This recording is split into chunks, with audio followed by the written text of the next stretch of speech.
En el Nuevo Testamento busque 2 Tesalonicenses capítulo 1. Después de un momento comenzaremos a leer desde el verso 7. Hoy quiero hablar acerca del comienzo del fin.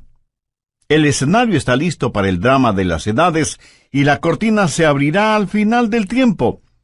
Y este es un drama real, no es ciencia ficción. Y quiero compartir con usted 3 extraordinarias verdades que tienen que ver con la segunda venida del Señor Jesucristo. Primera verdad: usted no necesita estar atribulado. Bien, veamos 2 Tesalonicenses 1:7. Y a vosotros que sois atribulados, daros reposo con nosotros cuando se manifieste el Señor Jesús desde el cielo con los ángeles de su poder. En otras palabras, el apóstol está diciendo que usted no debe andar por ahí con ataques de histeria. Se dice que hay 3 categorías de personas en el mundo: las que tienen temor, las que no saben lo suficiente como para tener temor, y las que conocen sus Biblias. Y quiero hablar de este tercer grupo. Sigamos leyendo 2 Tesalonicenses 1, desde la segunda parte del verso 7 y en adelante.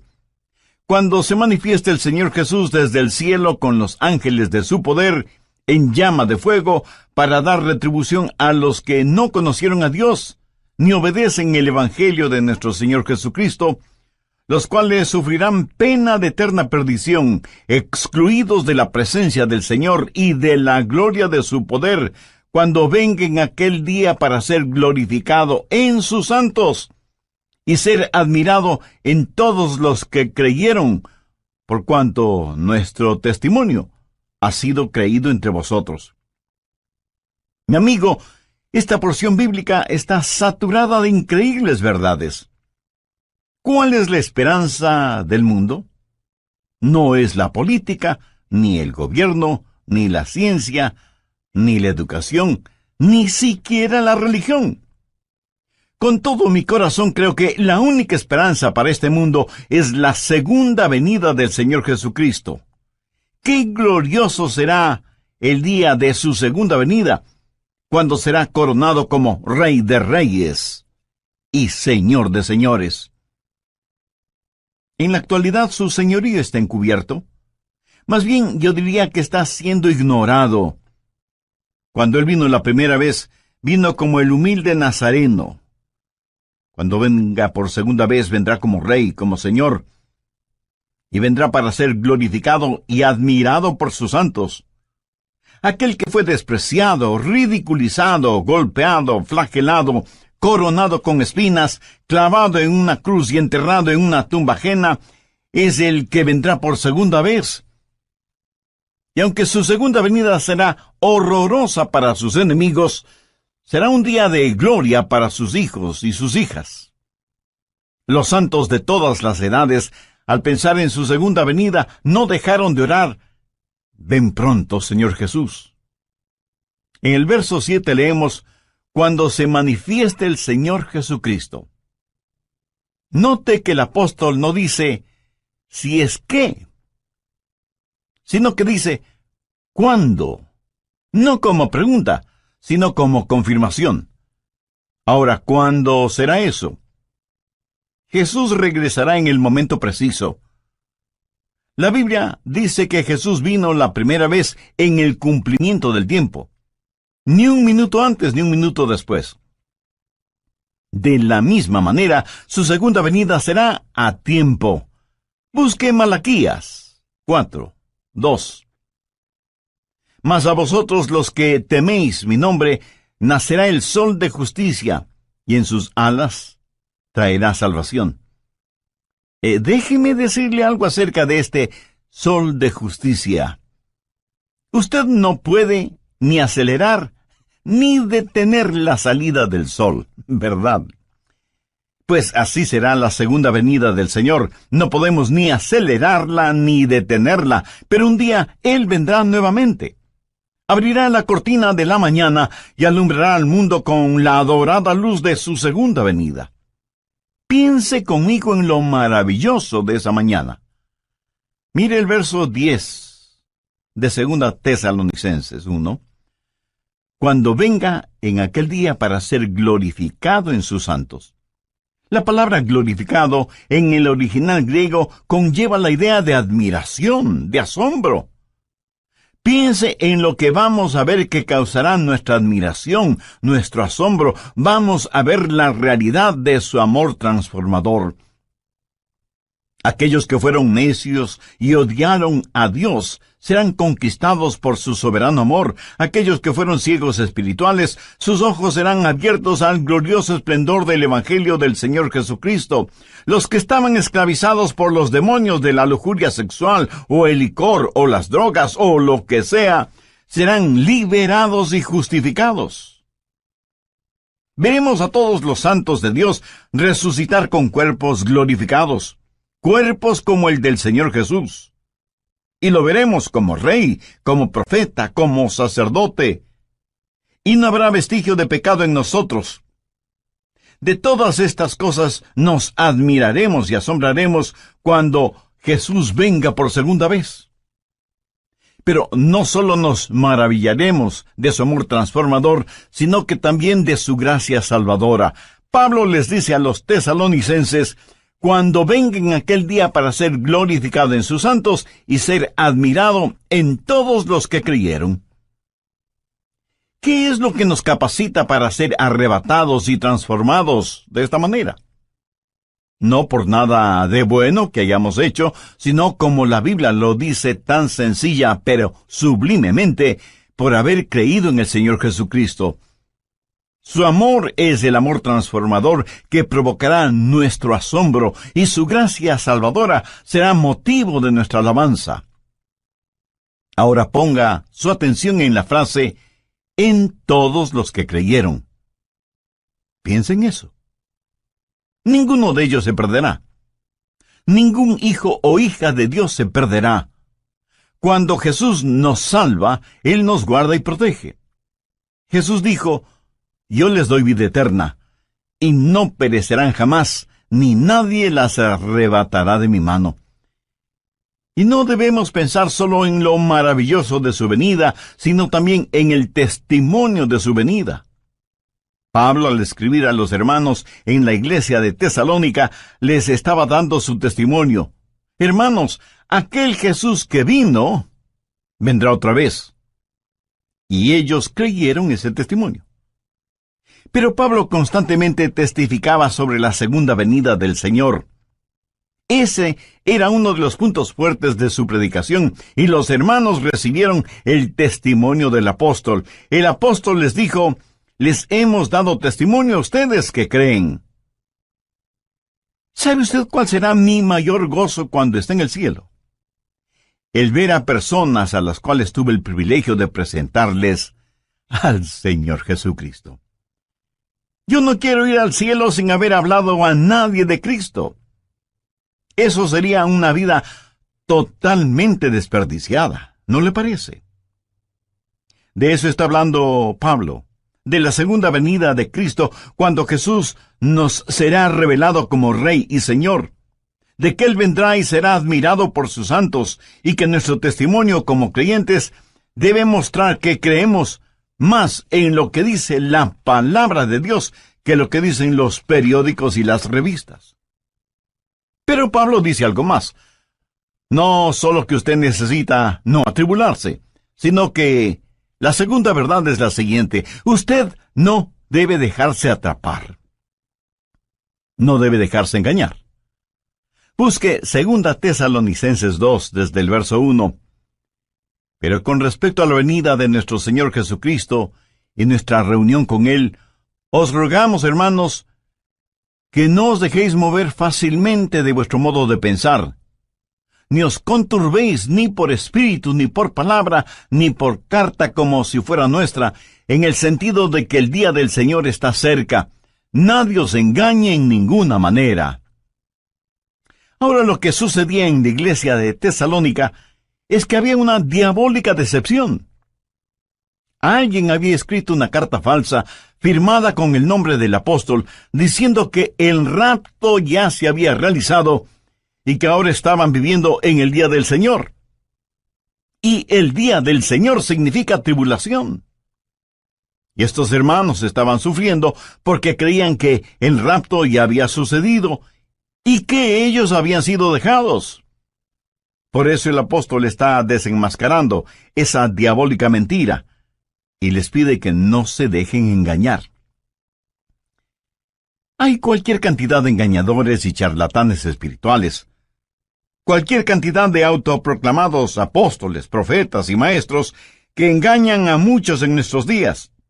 Y esa es la razón por la que estamos estudiando profecía bíblica. Pablo les dice a los hermanos: confiad en lo que os decimos. No se atribulen, no se dejen atrapar, no se dejen engañar, no se dejen engañar por nadie de ninguna manera. Y comienza a decir lo que va a suceder para que lo sepamos. ¿Y qué es lo que debemos esperar? Mire desde el verso 3. Nadie os engañe de ninguna manera, porque no vendrá sin que antes venga la apostasía, y se manifieste el hombre de pecado, el hijo de perdición, el cual se opone y se levanta contra todo lo que se llama Dios o es objeto de culto, tanto que se sienta en el templo de Dios como Dios, haciéndose pasar por Dios. ¿No os acordáis que cuando yo estaba todavía con vosotros, os decía esto? Aquí Pablo comienza a hablar de la venida del anticristo, llamado también la bestia, el hombre de pecado, el malvado, el hijo de perdición, y el juicio de Dios viene sobre él. Y Pablo dice que para que el día del Señor se haga realidad, primero tiene que darse la apostasía, y luego vendrá el anticristo, a quien el apóstol lo llama el hombre de pecado. ¿Hay o habrá un hombre tan depravado que la Biblia lo identifica como el hombre de pecado? Actualmente estamos viendo cuán lejos ha ido la raza humana. Comenzó con el pecado del hombre y terminará con el hombre de pecado. Este hombre será la esencia misma del mal, la encarnación de la maldad, la perversidad en forma humana. Será el diablo luciendo ropaje humano. En Apocalipsis 13 se lo identifica como la bestia, que vendrá pretendiendo ser el Cristo, pero solo será un Cristo falsificado. Jesús dijo: el que me ha visto a mí, ha visto al Padre. Cuando el anticristo, la bestia, el hijo de perdición, el hombre de pecado, venga, dirá igualmente: el que me ha visto a mí, ha visto a mi Padre, porque será la encarnación de Satanás. ¿Y qué es lo que él va a hacer? Mire el verso 4. Se opone y se levanta contra todo lo que se llama Dios o es objeto de culto, tanto que se sienta en el templo de Dios como Dios, haciéndose pasar por Dios. La suprema ambición del diablo es el ser adorado. Mire lo que él dijo en Isaías 14:14. Y seré semejante al Altísimo. ¿Lo ve? Satanás quiere recibir adoración. Por eso se opone a Dios y a todo lo que tiene que ver con Dios, y hasta llegará a sentarse en el templo como si fuera Dios. De paso, quiero decir que esto revela que el templo de Jerusalén será reconstruido. La Biblia enseña que vendrá un tiempo de apostasía, de desviarse completamente de la palabra de Dios, y que durante ese tiempo el hombre de pecado, la bestia, el anticristo, será revelado. Por eso Pablo dice en 2 Tesalonicenses 2:3, nadie os engañe en ninguna manera, porque no vendrá sin que antes venga la apostasía y se manifieste el hombre de pecado, el hijo de perdición. Aquí la palabra manifieste literalmente significa que va a ser expuesto, se va a quitar el velo o cortina que lo oculta. Ahora, si el rapto está cercano, eso quiere decir que el anticristo está ya vivo y presente en algún lugar de nuestro planeta Tierra, y está esperando el momento oportuno para darse a conocer, para quitarse el disfraz. El apóstol Pablo dice claramente que ya está en nuestro mundo el espíritu del anticristo. Anote 2 Tesalonicenses 2, los versos 6 y 7. Y ahora vosotros sabéis lo que lo detiene, a fin de que a su debido tiempo se manifieste. Porque ya está en acción el misterio de la iniquidad, solo que hay quien al presente lo detiene, hasta que él a su vez sea quitado de en medio. Aquí se habla del poder que restringe al diablo. Pablo dice que existe en el mundo un espíritu de iniquidad, y por eso es que la maldad es tan prevalente en nuestros días. Estuvo presente en la época de Pablo, tanto como lo está presente en nuestra época. Estamos enfrentando seres espirituales de maldad que están bien organizados, son inteligentes, invisibles, incansables. La Biblia los identifica como el misterio de iniquidad. Es una conspiración diabólica que se hará más fuerte en los últimos días, liderada por el anticristo. Sin embargo, la Biblia dice que esta conspiración está siendo detenida, restringida. Mire nuevamente el verso 7, porque ya está en acción el misterio de la iniquidad, solo que hay quien al presente lo detiene, hasta que él a su vez sea quitado de en medio. ¿Quién es el que restringe a Satanás? Verá, Satanás no puede hacer todo lo que hoy quiere hacer, pero que un día sí lo hará. Hay alguien que detiene a ese anticristo, a este superhombre de Satanás, para que no haga todo lo que quisiera hacer este mismo momento. ¿Quién tiene ese poder para restringir las actividades de Satanás? Es el Espíritu Santo, cuyo ministerio es el ayudar a los santos. Pero no solo eso, sino que también debe restringir a Satanás. Así que el ministerio del Espíritu Santo es doble: ayudar a los santos y restringir la obra del diablo. Cuando el rapto se haga una realidad y los creyentes sean arrebatados para encontrarse con el Señor Jesús en el aire, el Espíritu Santo que vive en nosotros será quitado del camino. Verá, la genuina iglesia cristiana ahora mismo, llena del Espíritu Santo, es el gran obstáculo en la supercarretera de Satanás. Al diablo le encantaría ver desaparecer la iglesia. El diablo quisiera detener la difusión de mensajes como este que le estoy entregando ahora mismo. Satanás estaría feliz si nosotros, hijos e hijas de Dios, juntamente con nuestras oraciones y el Espíritu Santo, no estuviéramos en su camino, porque le somos un impedimento para sus planes. La iglesia, llena del Espíritu Santo, es la fuerza que restringe la obra de Satanás en el mundo. Y si usted cree con toda razón que hay extrema maldad en el mundo, imagínese lo que sería y lo que será cuando el Espíritu Santo y la iglesia sean quitados del mundo. ¿Está usted lleno del Espíritu Santo? Lo estará si tiene a Cristo en su vida. En el programa anterior vimos 2 de 3 extraordinarias verdades que encontramos en 2 Tesalonicenses 1, los versos del 7 al 10. Primera, usted no necesita estar atribulado. Segunda, usted no debe dejarse engañar o atrapar. Bien, prosigamos con nuestro estudio. Uno de estos días, en un abrir y cerrar de ojos, en un parpadeo, seremos arrebatados. Y cuando eso suceda, será el día de fiesta en el infierno. ¿Por qué? Pues porque ya no habrá restricciones para Satanás. ¿Qué es la iglesia? La iglesia es sal y luz. ¿Qué es lo que hace la sal? Bueno, hace varias cosas: purifica, conserva, descontamina, pero también pica, quema e irrita. Somos la sal de la tierra, y cuando la sal sea quitada, comenzará el proceso de purificación.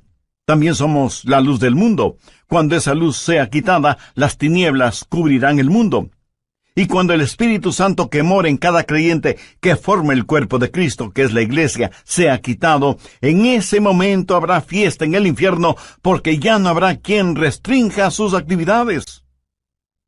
De todas maneras, y por lo general, los incrédulos no tienen ninguna simpatía por nosotros, los creyentes.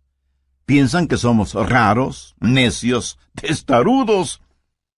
Piensan que impedimos el avance del progreso, que actuamos a la antigua frente a los avances de la sociedad moderna, que defendemos reglas éticas, morales y espirituales que ya son obsoletas, y así por el estilo. Por eso los incrédulos no tienen ninguna simpatía por nosotros, los creyentes en el Señor Jesucristo. Pero uno de estos días abandonaremos este planeta. Ya no estaremos aquí. Uno de estos días el Espíritu Santo dejará de ejercitar su poder para restringir, y entonces nada impedirá que el turbulento diluvio de la maldad cubra toda la tierra. Ese es el tiempo que la Biblia lo identifica como la gran tribulación. Pablo les dijo a los tesalonicenses que no deben sentirse atribulados, que confíen en sus enseñanzas y que el día del Señor estaba cerca, pero también les pidió que no se dejen engañar con cartas falsas o por charlatanes que mentían acerca de la segunda venida del Señor, y que el tiempo de la tribulación todavía no había llegado. La tribulación tendrá lugar después del rapto de la iglesia, después de la apostasía, después de que se manifieste el hombre de pecado, el hijo de perdición, el anticristo. Cuando usted entienda lo que el anticristo puede hacer, y lo hará, dará gracias a Dios por el ministerio del Espíritu Santo que restringe la actividad diabólica. El anticristo será el diablo encarnado. Ahora escúcheme atentamente. El anticristo será un gran genio intelectual. Su autoridad será sobrecogedora. Su odio hacia quienes no están con él será extraordinario. Sus técnicas manipuladoras serán incomparables. Los hombres estarán listos a dar la vida por él. Las mujeres se desmayarán a sus pies y los niños pronunciarán su nombre como si fuera una alabanza. Y se presentará como un gran líder mundial. Él será parte del plan maestro de Satanás, que convertirá a este mundo en un enorme campo de concentración, en donde los seres humanos, todos los seres humanos serán numerados. Este número, esta marca, será lo único que permitirá a hombres y mujeres el comprar o el vender. Él será el sumum de los Atilas, los Hitlers, los Stalins, los Idi Amins, los Saddam Husseins, que han existido y que existirán. Piense, la maldad de todos ellos, en un solo hombre. Por eso la Biblia lo identifica como el hombre de pecado. Tendrá registrados a todos los seres humanos en una supercomputadora y bajo un régimen del cual no podrán escapar. Y mientras más las máquinas actúan como hombres y más los hombres actúan como máquinas, será evidente la gran tribulación. Habrá días de tortura y de terror, y quienes no hayan recibido al Señor Jesucristo como Salvador antes de la tribulación, creerán todas las mentiras del anticristo. Veamos 2 Tesalonicenses 2, los versos 11 y 12. Por esto Dios les envía un poder engañoso, para que crean la mentira, a fin de que sean condenados todos los que no creyeron a la verdad, sino que se complacieron en la injusticia.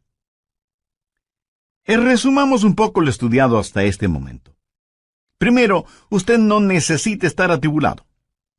Segundo, usted no debe dejarse atrapar o engañar. Tercero, usted no debe abatirse o desanimarse. Mire lo que dice el verso 8. Y entonces se manifestará aquel inicuo a quien el Señor matará con el espíritu de su boca y destruirá con el resplandor de su venida. Note que aquel inicuo específicamente se refiere a una persona, a un hombre, y es a este inicuo al que el Señor destruirá.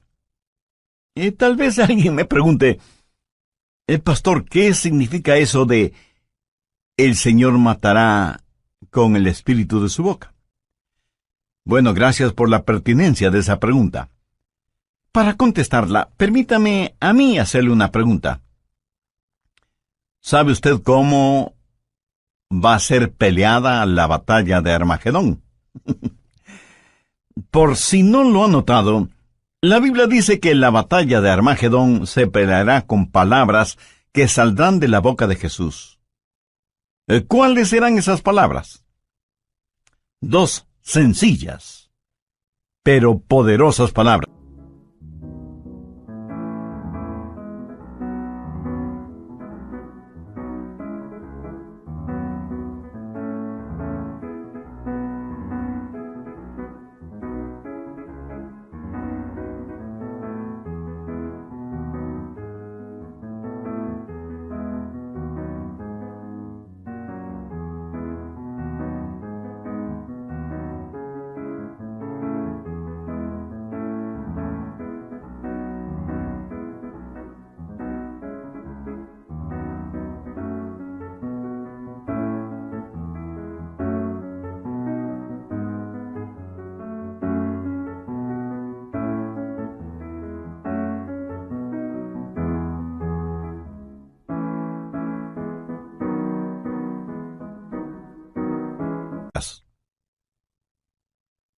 Cáiganse muertos.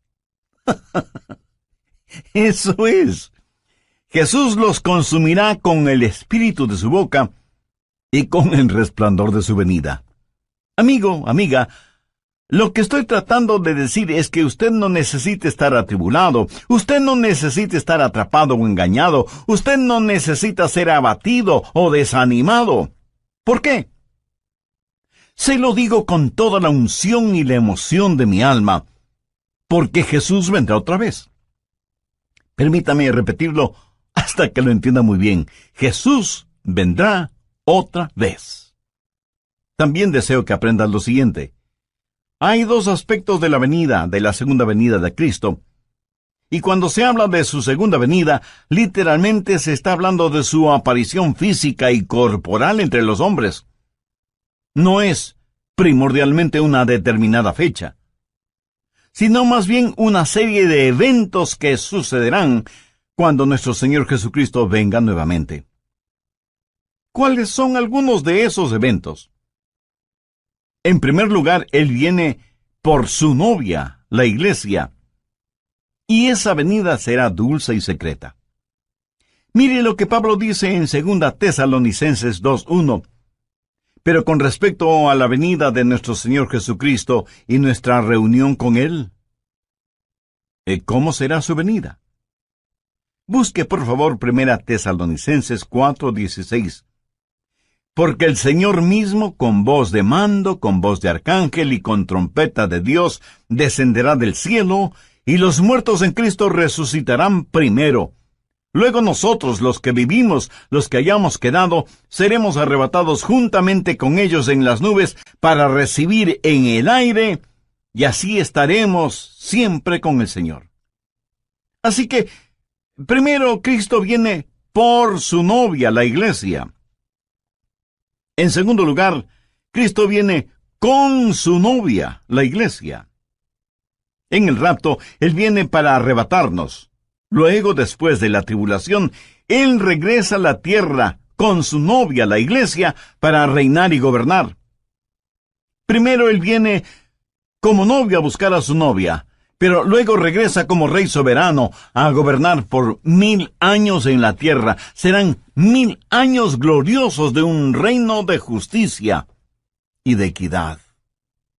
Y lo que va a suceder será lo siguiente. El Señor Jesucristo destruirá al anticristo. Jesús vendrá en toda su majestad. El anticristo tiene un número, el 666, la marca de la bestia, y querrá que todos los seres humanos la tengan. Usted sabe que el número perfecto es el 7. Y en ese sentido, el 777 es el número de Jesús. Ahora, teniendo esto en cuenta, note cómo voy a leer 2 Tesalonicenses 2:8. Entonces se manifestará aquel inicuo, o sea, el 666, a quien el Señor, o sea, el 777, matará con el espíritu de su boca, y destruirá con el resplandor de su venida. ¿No le parece eso extraordinario?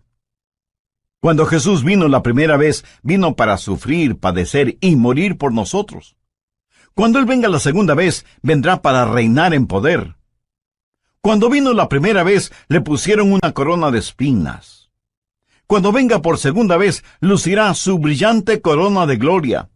Cuando vino la primera vez, vino para morir en lugar de los pecadores. Cuando venga por segunda vez, será para ejecutar el juicio sobre los pecadores no salvos, porque Jesús es tanto Salvador como juez. Él mismo dijo, el Padre a nadie juzga, sino que todo el juicio dio al Hijo. La primera vez que vino para buscar y salvar aquello que se había perdido. Cuando regrese, de acuerdo a lo que la Biblia dice, vendrá como llama de fuego para dar retribución a los que no conocieron a Dios, ni obedecen el Evangelio de nuestro Señor Jesucristo. Cuando Jesús vino por primera vez, vino en forma absolutamente humilde. Y aun cuando entró triunfalmente en Jerusalén, lo hizo montado en un burro. Pero la próxima vez que venga, será en poder y gloria. La primera vez los hombres le rechazaron, pero la segunda vez se cumplirá lo que ya está escrito. Vivo yo, dice el Señor, que ante mí se doblará toda rodilla y toda lengua confesará a Dios. ¿Qué hemos aprendido de las Escrituras hoy? Espero que por lo menos 3 cosas. No necesitamos estar atribulados, ni atrapados, ni abatidos. Ahora escúcheme. Si yo no conociera la Biblia, si no supiera nada de profecía bíblica, si no entendiera quién es Jesús y cuál es el plan de Dios para nosotros, le puedo asegurar que sería el pesimista más grande del mundo. Este mundo es como una tragedia escrita por Shakespeare o Cervantes. Tragedias en las cuales uno solo es el espectador, porque nada puede hacer, y menos sin Cristo. Pero así es el mundo en que vivimos. Por eso digo que si no fuera por la realidad de Cristo, por la seguridad de su palabra, por el fiel cumplimiento de las profecías, si no fuera por esas cosas, yo sería el campeón de los pesimistas. Pero no. Escúcheme, soy un convencido optimista. Sé que el Cristo que vino la primera vez regresará. Busque Hechos 1:11. Este mismo Jesús que ha sido tomado de vosotros al cielo, así vendrá como le habéis visto ir al cielo.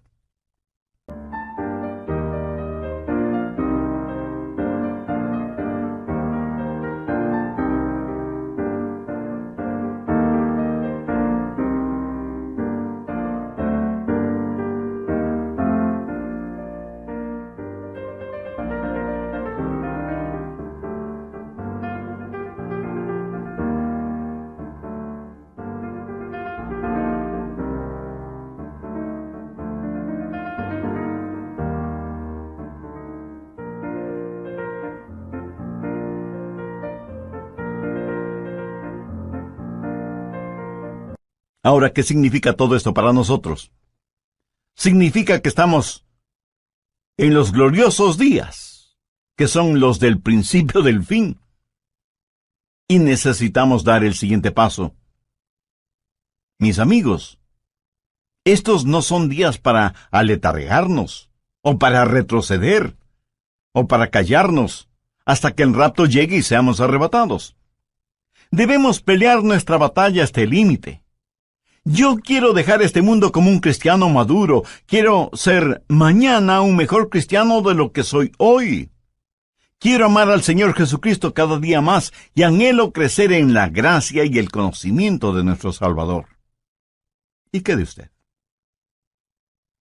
Quiero, como el apóstol Pablo, llegar al final de mi vida y poder decir, he peleado la buena batalla, he acabado la carrera, he guardado la fe, Por lo demás me está guardada la corona de justicia, la cual me dará el Señor juez justo en aquel día, y no solo a mí, sino también a todos los que aman su venida. ¿Lo notó? El gran apóstol Pablo, al final de su vida, dijo que continuaba subiendo y subiendo. ¿Qué significa esto? Que hay un factor de intercesión. Si Jesús regresa, debemos estar orando por los nuestros que aún no conocen al Señor como Salvador. Debemos alcanzar a cuantos podamos y prepararles para el rapto. Debemos ganar almas para Cristo.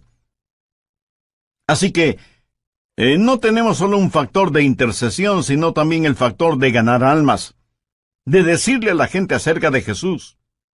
Debemos tener compasión por las almas que se pierden sin Jesucristo, así como también Él tuvo compasión por nosotros. Y hay además el factor preparación. Usted debe sumergirse en las verdades de la Biblia. Este mundo es tan vil y corrompido, y usted necesita defender y enseñar a sus hijos, a sus nietos. Atesore las profecías bíblicas en su corazón y compártalas en su hogar con sus seres amados, y afuera con los vecinos, y en la oficina con sus amigos. Prepárelos para lo que vendrá sobre este asunto. Yo siento verdadera pena por aquellos que no quieren entender las cosas de Dios y que por lo tanto no tienen un fundamento, una roca sólida en la cual afirmarse durante estos tiempos peligrosos que vivimos. Y finalmente, tenemos el factor del consuelo. Gracias a Dios que podemos decir: ven pronto, Señor Jesús.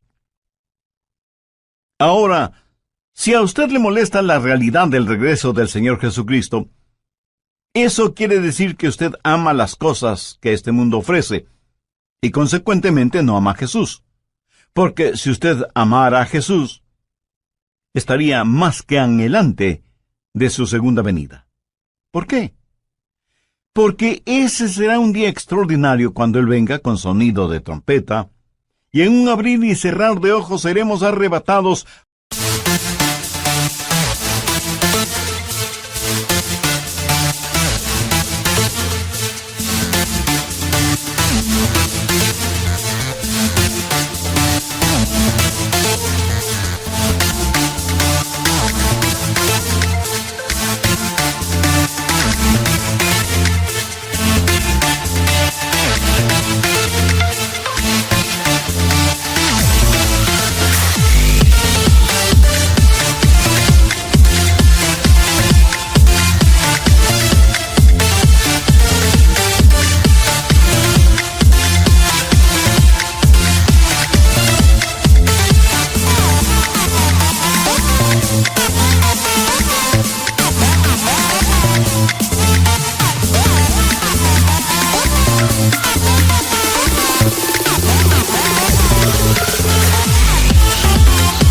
Para encontrarnos con el Señor en el aire. Entonces cada uno de los redimidos podrá decir en forma personal lo que en forma tan convencida dijo el rey David: en cuanto a mí, veré su rostro en justicia, estaré satisfecho cuando despierte a su semejanza. ¿No le gustaría a usted también poder decir lo mismo? Y bien puede, si toma una decisión espiritual por Cristo ahora mismo. Si así lo desea, le invito a repetir conmigo una corta oración. Lo que voy a decir es solo para que le sirva de guía, pero usted ore con sus propias palabras. Dígalas en voz alta o en voz baja, o silenciosamente si así lo prefiere. Pero ore con fe, con sinceridad, con convicción, porque esta decisión tendrá repercusiones eternas. Querido Dios, gracias por este mensaje de tu palabra que he podido escuchar. Confieso que no he pensado mayormente en el regreso de Jesús, pero me doy cuenta que eso se debe a que no tengo a Cristo en mi corazón. Sé que soy pecador, y más que tu juicio, necesito tu gracia y tu misericordia. Señor Jesús, tú entregaste tu propia vida en la cruz para pagar la culpa de mis pecados, para perdonarme, limpiarme y darme una nueva y abundante vida. Te invito a que vengas a morar en mi corazón y seas mi Salvador y mi Señor. Ayúdame para ser la clase de persona que tú quieres que sea y dame la fortaleza para que nunca me avergüence de ti o de tu santa palabra. Hazme un instrumento útil y de bendición en tus manos. Lo pido en tu santo nombre. Amén.